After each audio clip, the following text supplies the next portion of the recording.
Well, you're probably wondering, what is this Australian sport with big goals, big kicks, and of course, big marks? This is AFL. But before we do get into the sport, let's take a quick history lesson on the history of the VFL AFL. Now, the origins of this great sport trace back to 1858, when cricketer Tom Willis invented the game and made a match between Melbourne Grammar School Football Club and Scott College, on which is now known as the MCG Melbourne Cricket Ground, which was then the Richmond Paddock. As seen in this photo, the players are wearing caps and are kicking a soccer-shaped ball, but as we now know, the game has evolved drastically into one of the most popular sports in Australia. The Australian Football League is played by 18 teams at the filming of this video, some of which are really popular. Now, I go for the Carlton Football Club, the one with the CFC logo. But there are many other teams, and all of them have different supporters, and some of them have even gone through different shapes and forms over the history of the league. This is what your typical AFL scoreboard would look like.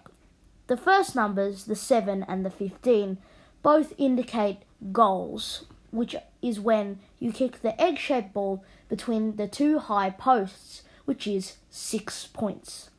The second numbers, the 12 and the 11, indicate behinds, also known as points, which is when you kick the egg-shaped ball between the high post and the lower post, or when you kick the egg-shaped balls and it hits directly on the high posts. The last number, the 54 and the 101, indicate the total score.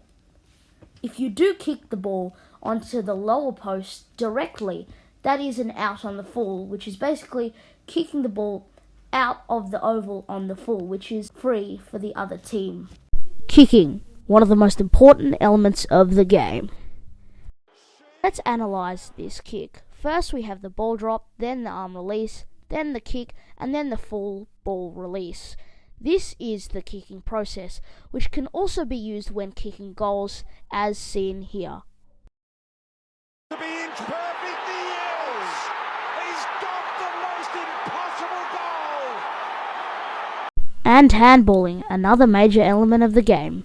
Handballing, aka hand passing, is another way to move the ball in the game. To hand pass, you have a closed fist with your thumb outside and push the ball forward. The game starts with a ball up at the first quarter, similar to a basketball jump ball. Teams use kicking and handballing to get the ball across the field to the teammates. Sometimes the occasional bump or tackle might result in a ball up, which is basically what happens at the start of the game, except a restart of play. Normally, the umpire would throw the ball up, resulting in two of the team's tallest players tapping it to their teammates, kind of like basketball again. And then there is a goal or a point. This process is repeated until the end of the game when there is a winner.